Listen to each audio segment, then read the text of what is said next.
Assalamualaikum warahmatullahi wabarakatuh. Waalaikumsalam warahmatullahi wabarakatuh. Waalaikumsalam warahmatullahi wabarakatuh.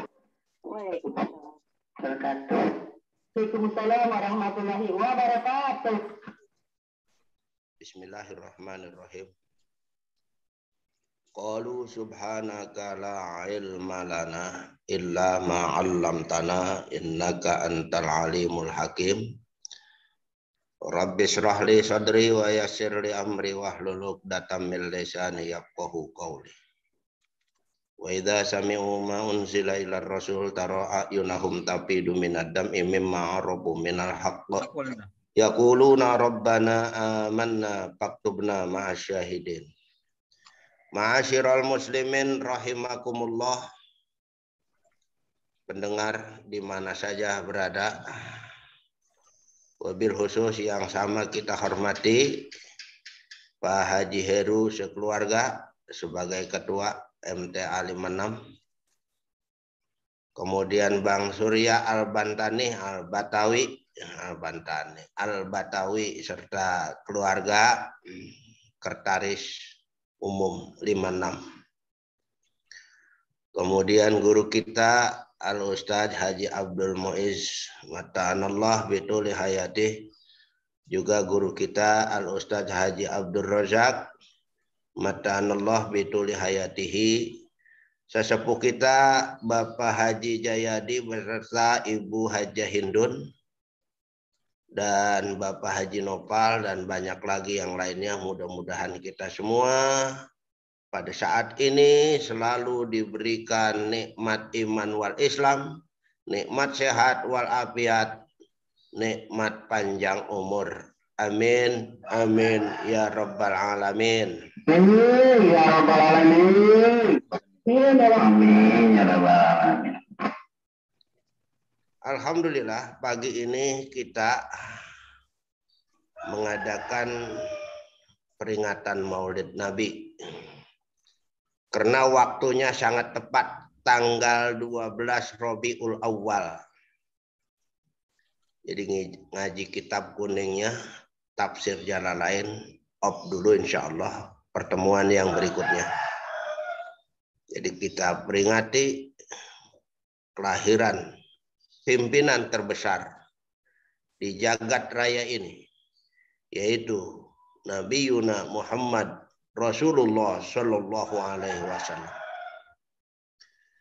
Kelahiran beliau ke dunia ini merupakan anugerah yang sangat besar buat umat manusia. Sebab kelahiran beliau membawa umat manusia dari jalan yang gelap gulita ke jalan yang terang benderang. Itu adalah yang paling pokok. Yang kedua juga beliau mengangkat derajat wanita. Juga beliau yaitu menghapuskan masa perbudakan. Dan yang paling penting lagi lahirnya beliau yaitu memperbaiki akhlakul karimah. Yang tadinya akhlak begitu rusak, begitu bobrok di zaman jahiliyah. Dengan sebab lahirnya beliau menjadi akhlakul karimah yang luar biasa. Karena itu pantaslah sayugianya lah. Karena kita semua adalah cinta kepada Rasulullah. Pagi ini atau saat ini. Karena sesuai dengan waktunya dan tanggalnya. Kita peringati hari kelahiran beliau. Mudah-mudahan kita semua termasuk orang yang cinta kepada beliau. Sehingga Allah akan meridhoi kita semuanya. Amin. Amin ya rabbal alamin. Amin ya rabbal alamin. Amin ya rabbal alamin. Ma'asyiral muslimin rahimakumullah. Allah Subhanahu wa taala sangat cinta kepada Rasulullah, juga sangat menghormati dan muliakan. Kita juga harusnya demikian, mencintai Rasulullah kita hormati, kita muliakan. Allah menghormati Rasulullah dan memuliakannya ada 5 cara. Yang pertama, biismihi, dengan namanya.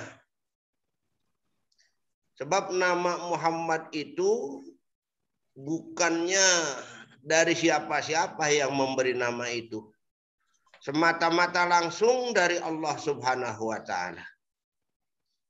Diberi nama Muhammad. Itu pun ketika beliau belum dilahirkan sudah dicanangkan nama Muhammad tersebut.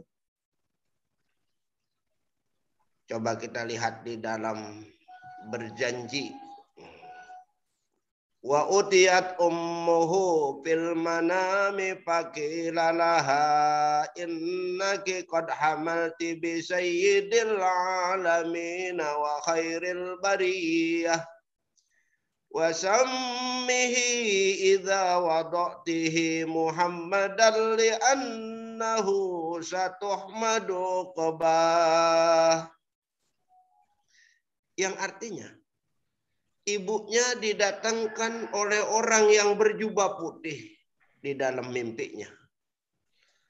Dan mengatakan, ibu ini sedang mengandung pemimpin terbesar di jagat raya ini. Jangan lupa, bila ibu nanti sudah melahirkan, kasih nama Muhammad. Sebab nama Muhammad akan disebut-sebut setiap saat oleh kebanyakan manusia, terutama yang muslim. Juga namanya disejajarkan dengan nama Allah. Coba kita lihat di dalam azan. Namanya disebut. Nama Muhammad disejajarkan dengan nama Allah. Ketika disebut asyhadu an la ilaha illallah dan juga disebut asyhadu anna Muhammadar Rasulullah. Disejajarkan. Disebutnya ini oleh kaum muslimin setiap saat. Jadi enggak henti-hentinya ini, dari seluruh dunia setiap saat. Ya. Di Mekah bedanya dengan di Indonesia, beda itu 4 jam. 4 jam Mekah Indonesia. Kalau di Mekah sekarang ini belum subuh. Kita udah subuh. Sudah disebut namanya tadi dalam azan. Terus di mana lagi nih? Sekarang mungkin di Malaysia nih. Baru masuk waktu subuh. Disebut namanya. Jadi setiap saat namanya itu disebut. Karena waktu dari daerah ke daerah kan beda-beda. Maka selalu disebut dalam azan itu. Asyhadu an la ilaha illallah wa asyhadu anna Muhammadar Rasulullah. Jadi nama Muhammad itu sebetul-betul datangnya dari Allah. Kenapa? Karena Allah sangat cinta ya kepada Rasulullah Shallallahu Alaihi Wasallam. Mudah-mudahan kita termasuk orang yang cinta kepadanya. Ditandai yang pertama kita selalu mengikuti petunjuknya. Dan yang kedua, perbanyaklah baca sholawat. Allahumma sholli ala Sayyidina Muhammad wa ala ali Sayyidina Muhammad. Allahumma sholli ala Muhammad wa ala ali Muhammad. Dengan demikian, insya Allah kita termasuk orang yang dicintai oleh Allah dan Rasulnya. Mudah-mudahan kita juga selalu mendapat ridhonya dari Allah Subhanahu wa Ta'ala. Amin.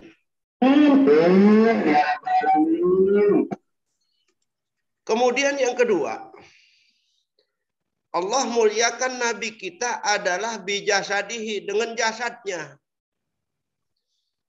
Coba perhatikan ketika Rasulullah dilahirkan. Dia dilahirkan tanggal 12 Rabiul Awal. Tanggalnya tepat nih, tanggal sekarang. Harinya hari Senin. Tanggal 12 Rabiul Awal. Tahun gajah. Oh. Jadi Rasulullah tepatnya dilahirkan pada saat ini. 12 Rabiul Awal, tahun gajah. Di dalam rawi dijelaskan. Wa wulida nazifan maktunan maktu asurrati biadil qudratil ilahiyah tayyiban dahinan makhulatan bikuhlil inayati ainah. Dan Rasul dilahirkan dalam keadaan bersih, tidak ada darah yang menyertainya. Ketika lahir dia dalam keadaan sujud. Begitu lahir langsung sujud dalam keadaan sujud. Itulah Rasulullah. Nazifan bersih. Maktu asurroti, dia punya pusarnya udah boleh dipotong. Begitu lahir pusarnya udah boleh dipotong. Maktunan dan sudah boleh dihitan. Begitu lahir, kemaluannya udah boleh dihitan. Kok bisa begitu? Itu yang dinamakan biadil qudratil ilahiyah. Di tangan kekuasaan Allah subhanahu wa ta'ala. Itulah baginda Rasulullah sallallahu alaihi wasallam. Allah muliakan. Kelahirannya sedemikian. Pusarnya udah boleh dipotong. Kemaluannya udah boleh dihitan. Itulah Rasulullah sallallahu alaihi wasallam. Kalau kita tidak demikian, kalau kita kadang-kala begitu lahir, nggak ada yang dipotong. Dipotongnya oleh ya masing-masing keluarga kita. Ada yang dipotong kepanjangan, kadang pusarnya bodong. Ada yang kependekan, jadi nyemplong tuh pusarnya. Karena yang motong manusia. Hasil potongan pusarnya itu kebanyakan dicuci dulu bersih, dibungkus, dikubur di depan rumah, dipasangin lampu ya. Kalau zaman dulu lampu onteng, kalau sekarang yaitu pakai lampu listrik dipasangin terang itu. Tujuannya supaya kenapa? Itu ada bertujuan itu, punya tujuan tersendiri. Kenapa dimasangin lampu? Nanti katanya kalau sudah besar, hatinya terang. Jadi belajar ngaji, sekolah, kemana aja bisa. Lancar, terang hatinya, nggak bebel. Itu tujuannya semacam itu. Kenapa dipendam di depan rumah? Maksudnya nanti kalau dia pergi kemana-mana, ya selalu ingat pulang. Ya selalu ingat pulang. Disimpan di depan rumah tuh. Itu tujuannya. Ini sudah merupakan hukum adat yang nggak bisa disepelekan. Kadangkala kalau kita buang begitu aja, kita nggak urusin, kasih kucing aja, itu nanti menyalahi aturan, menyalahi adat, bisa diprotes oleh banyak orang. Maka adat yang sudah berlaku di antara kita, ya ikutin sajalah. Kalau memang keyakinannya semacam itu, ya silakan semacam itu. Dimandikan, dibungkus, dikuburkan di depan rumah. Pasangin lampu neon, ya silakan. Nggak jadi masalah. Ma'asyiral muslimin rahimakumullah. Kemudian yang ketiga, Allah muliakan Nabi kita itu adalah, yaitu bidzambihi, dengan kesalahannya. Ya, dengan kesalahannya. Allah muliakan. Liyaghfira lakallahu ma taqaddama min dzambika wa ma ta'akhkhar. Dalam Al-Qur'an. Allah sungguh telah mengampuni engkau, hai Muhammad, apa yang telah dilakukan dan apa saja yang belum dilakukan. Itu kesalahannya yang sudah dilakukan, sudah dihapuskan oleh Allah. Yang belum dilakukan pun sudah dihapuskan oleh Allah. Kenapa? Karena Allah sangat mencintai Rasulullah Shallallahu Alaihi Wasallam. Kendati pun demikian, ya, Rasulullah itu tetap ibadahnya secara maksimal. Bahkan menurut riwayat, dia ibadah yang sunnah itu, sholat tahajud, ibadahnya sampai kakinya pada bengkak-bengkak karena berdiri kelamaan. Tuh, sujud juga lama. Sampai demikian beliau. Padahal sudah diampuni kesalahannya. Kenapa beliau bertindak semacam itu? Maksudnya buat contoh kepada kita, kepada umatnya. Rasul saja yang sudah diampunin kesalahannya semacam itu ibadahnya secara maksimal.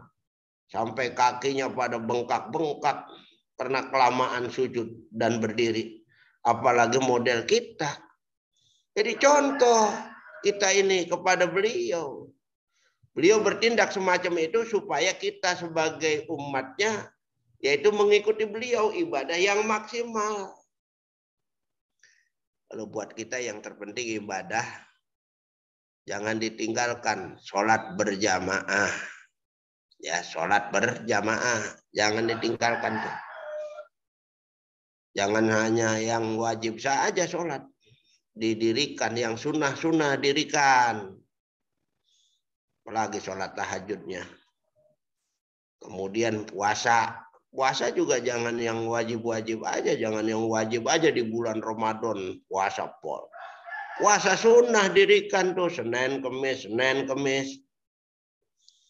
Kita puasa hari Senin itu. Kita termasuk sedang memperingati Maulid Nabi juga. Ketika Rasul ditanya oleh salah seorang sahabat, ya Rasulullah, kenapa engkau setiap hari Senin mengadakan puasa? Rasul jawab. Yang nanya Imam Abi Qatadah. Rasul jawab, karena hari Senin itu adalah hari kelahiranku, maka aku sambut hari kelahiranku itu ya dengan aku berpuasa.